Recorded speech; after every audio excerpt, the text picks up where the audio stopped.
மக்களே, இந்த வீடியோல என்ன பார்க்க போறோம்னா NPHH PHH AAY ரேஷன் கார்டுக்கு மிக முக்கிய அறிவிப்பு. அது என்ன அப்படிங்கறத பத்தி தான் இந்த வீடியோல பார்க்க போறோம். நம்ம சேனலுக்கு யாராவது புதுசா வந்திருந்தீங்கன்னா மறக்காம நம்ம சேனல்ல சப்ஸ்கிரைப் பண்ணி பெல் ஐகானை கிளிக் பண்ணி வச்சுக்கோங்க. இந்த வீடியோக்கு ஒரே ஒரு லைக்கா மட்டும் கொடுத்துருங்க. வாங்க வீடியோக்குள்ள போலாம். பொதுவா பாத்தீங்கன்னா ரேஷன் கடையில நம்ம அனைத்து பொருட்களுமே வாங்கிட்டு இருக்கோம் மலிவு விலையில. அதாவது உதாரணத்துக்கு பாத்தீங்கன்னா அரிசி இலவசமாகவும் மற்றும் பருப்பு, எண்ணெய், சர்க்கரை போன்றவற்றை மிக குறைந்த விலையில வாங்கிட்டு இருக்கோம். அந்த வகையில பாத்தீங்கன்னா கடந்த மாதம் பருப்பு, எண்ணெய் ஒரு சில பேருக்கு தட்டுப்பாடு ஆயிருச்சு. நிறைய பேருக்கு ரேஷன் கடையில கொடுக்கல.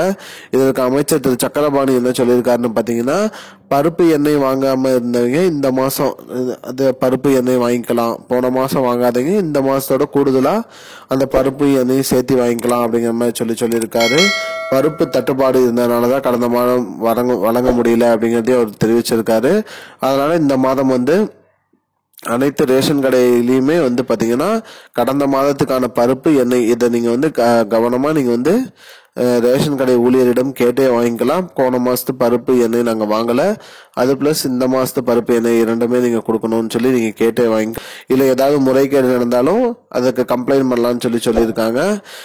மேலும் 2 மாதத்துக்கான பருப்பு, எண்ணெய் இது வாங்கிக்கலாம்னு சொல்லியிருக்காரு மக்களே. அது மட்டும் இல்லாமல் புதியதாக ரேஷன் கடையில தேங்காய் எண்ணெய் கொண்டு வரலாம்னு சொல்லி அமைச்சர் பேசிட்டு இருக்காங்க.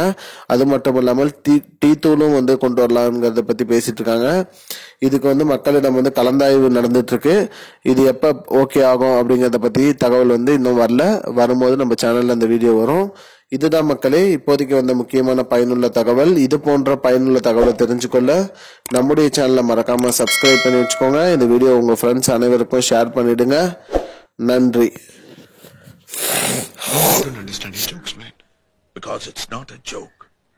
முன்ன பின்ன தெரியாத ஒரு பையனுக்காக விடுற அந்த மனசு இருக்க, அதான் கடவுள்.